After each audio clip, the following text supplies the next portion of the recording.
Mga kapatid, kumusta po kayo? Isang mapagpalang araw po sa ating lahat. Pagbati po galing po dito sa Politika Artista PH, mga kapatid. At dumiretso na po tayo sa ating talakayan, mga kapatid. At nagsalita na po ang isa sa tinitingala at kilala pong pari ng Pilipinas at isa pong arsobispo ng Katoliko, mga kapatid. Walang iba po si Archbishop Socrates Villegas, mga kapatid, at nagkaroon na po siya ng pagsalita, nagkaroon na po siya ng pahayag hinggil po sa kontrobersyal na 2025 budget, mga kapatid. Meron po siyang iniisa-isa, mga kapatid, inilatag po niya ang kanyang mga katanungan, suwestyon kung papaano po nababoy at naipasa po ang budget ng 2025 ng Pilipinas, mga kapatid.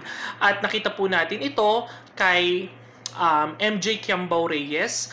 Ayan po, courtesy po sa kanya. At nakita po natin, no? At salamat po, Father Socrates Villegas. Huli man po at nakahabol pa rin, ano? Ano man po ang kagandahan dyan, kahit po papano ay nagsasalita po kayo hinggil po sa nangyayari po ngayon, ano? Sabi nga po natin, huli man po at magaling, nakakahabol din, mga kapatid, ano? Matapos pong magpahayag ang Iglesia ni Cristo, ay nagpahayag na rin po si Socrates Villegas, ang kilala at itinitingala po ng mga Katoliko, mga kapatid. Isa pong arsobispo na tumitindig pagdating po sa mga isyong pampulitikal na nangyari po sa Pilipinas. Ngayon po ay hindi na po niya napigilan, ano? At siya po ay nagpahayag na rin. Maigi po yan kung kayo po ay pumapalag at kumu-question po dahil ito pong 2025 national budget. Ito po ay pakikinabangan ng daang milyong Pilipino na naninirahan po sa Pilipinas. Pakikinabangan ng mga kapatid nating mga mahihirap marilita. At hindi lang po ang mga nakakaangat sa lipunan, mga kapatid. At ito na nga ang sinasabi natin dyan, ano?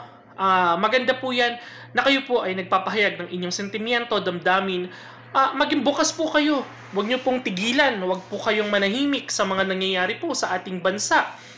Dahil alam po namin na isa po kayo sa mga tumitindig at isa po kayo sa mga nagsasalita. Saludo po sa inyo kung kayo po ay nakapagbigay ng pahayag ngayon. Maraming salamat po. Kikilalanin po ng maraming Pilipino yan. At babasahin po natin at pakinggan po natin ang kanya naging pahayag, mga kapatid, na may title po na ito po ang nakalagay: Full Text Archbishop Socrates Villegas Pastoral Commentary on 2025 National Budget. Ito po, MJ Kiambao, ba't ngayon lang po may tanong pa po, ba't ngayon lang po Archbishop? Just the same. Thank you for finally speaking up. Archbishop Socrates Villegas, as your Archbishop, I admonish you to study diligently, judge critically, and act with the vigilance on the moral concern of the 2025 national budget. It is a grave social matter. Ito po, basahin po natin ang kanyang una naging pahayag. First, the Bicameral Conference Committee tasked with formulating compromise between the bills passes of the House of Representatives and the Senate with the same overreach its power. In the view, some expert in the constitutional law has in the fact acted as a third chambers of Congress more powerful than either the lower and upper house, because this is the version it's dropped that eventually passes into the law. Yun nga yung sasabi natin, mga kapatid, no?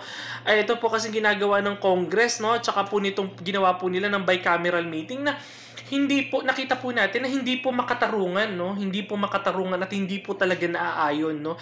Parang may mga nilabag po silang batas sa pagpapasa po nito. Ano po kaya ang nangyari? Ang mga iba't ibang ahensya ng gobyerno na dapat na nabibigyan po ng maayos at nabibigyan pong tama ang sapat na pondo na paggagamitan po ng maraming mga Pilipino ay hindi po napapakinabangan. Bagkus nakita po natin dito ang iba't ibang departamento na hindi naman po dapat priority.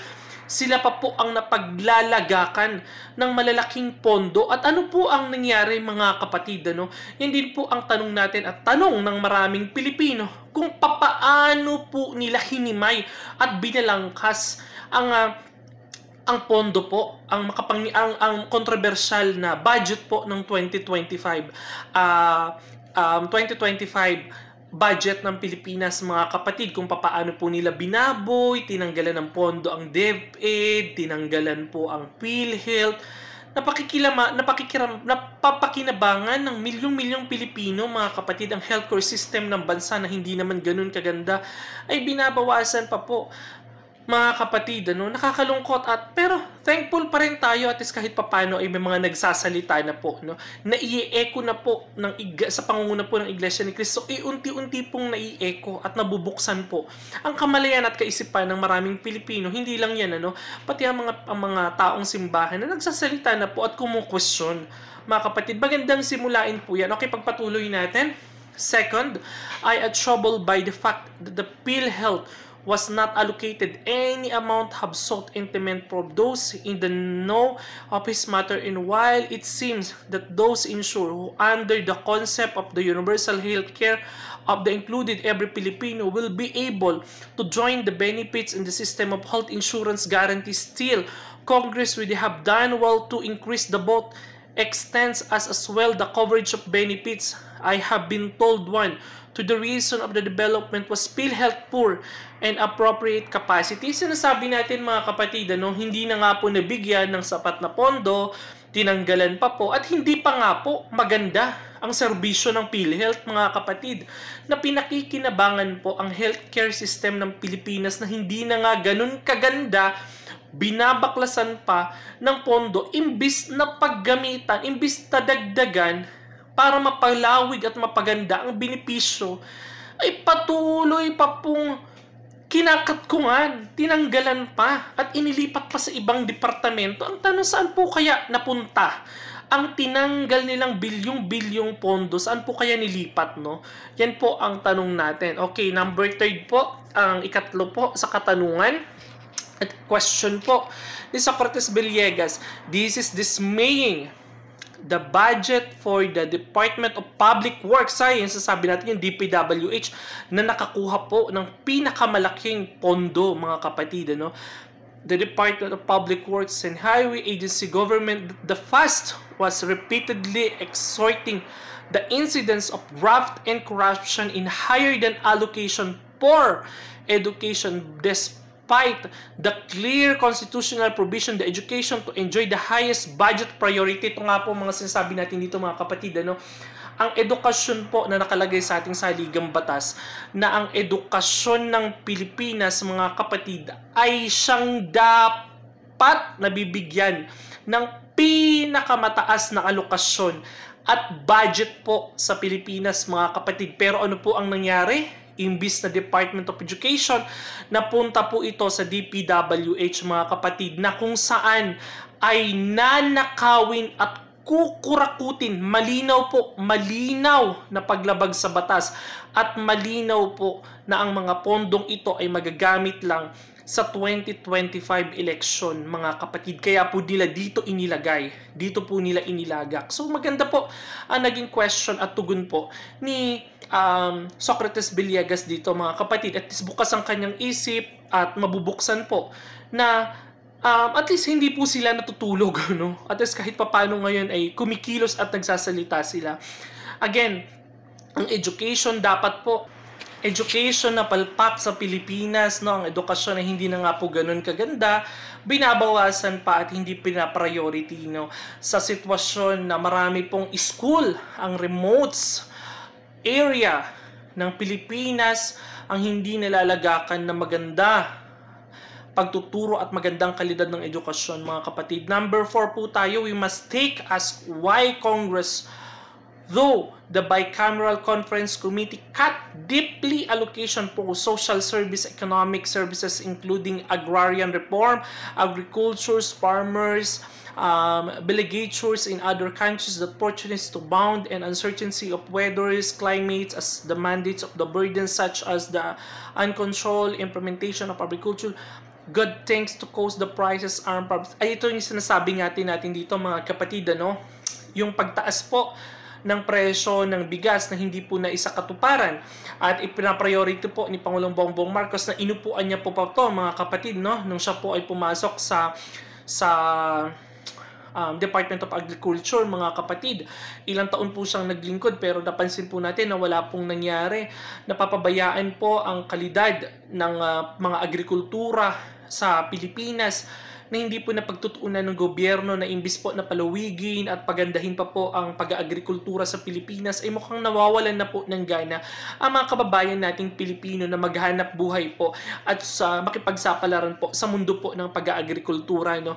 Ang paghirit po ng pagtaas ng presyo ng mga bilihin, ang farmland, ang marketing, at ang pagbibigasan at pagtatanim ng mga kababayan nating mga Pilipino ay mukhang matutuldukan at matatapos po sa mga darating na panahon kung patuloy pong lalawig ang ginagawa po na hindi maayos na pagsasabatas ng ating mga kababayan, ng mga kongreso at ng kamara na patuloy pong hindi pinagtutuunan ng pansin, ano, na mabigyan ng sapat na kaalaman at sapat na hanap buhay ang farmland sa Pilipinas ay patuloy pong malulubog at mawawalan po ng gana na magtanim ang kababayan nating Pilipino at sumubok po sa paghahanap buhay sa lupang kanilang sinasaka, no? Basahin po natin ito po. Political squabble only distract the government from what it should doing better to the lot of the already suffered. The visitations of the various calamities this year have further information to our people before the writing on the wall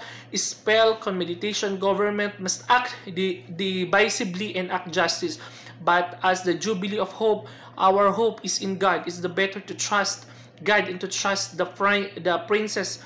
This is the wisdom of sacred scripture and is the foundation of our hope, mga kapatid. Maraming salamat po, Father Socrates Villegas, dahil kahit papaano po ay nagsalita po kayo para mabuksan po ang kaalaman ng maraming Pilipino, dahil isa rin po kayo hinahanap ng mga kababayan nating mga Pilipino na magsalita na bakit po hindi naninindigan at hindi po kumikibo ang simbahang Katoliko.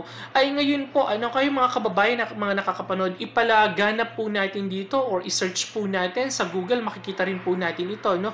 Para mabuksan po ang kamalayan at kaisipan na kahit papaano ay may nagsasalita rin po sa hanay ng mga Katoliko. Again, maraming salamat po, Archbishop Socrates Villegas. Huli man po at magaling ay nakapagsasalita pa rin, ano?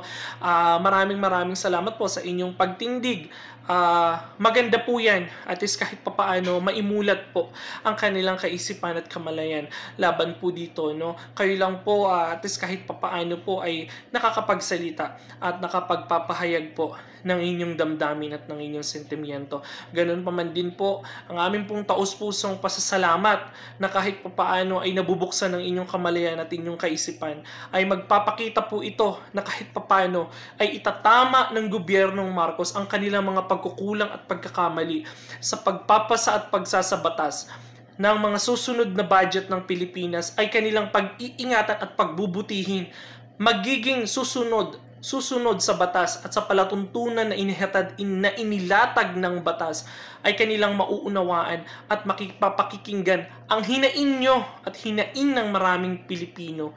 Maganda po ito. Ito po ay hindi ilabag. Ang kanilang pagkwestiyon ay hindi po labag ng ating batas. Ito po ay karapatan ng bawat Pilipino, karapatan ng mamamayang Pilipino at iba't ibang sektor ng lipunan na questionin ang pagkakamali at kilalanin ng gobyernong Marcos ang kanilang mga pagkukulang at mga maling nagawa. Gayon pa man din po mga kapatid, ano po ang inyong masasabi sa pagtindig po ni Father Socrates Villegas? I-komento nyo lang po dyan sa ating YouTube channel at babasahin po natin yan.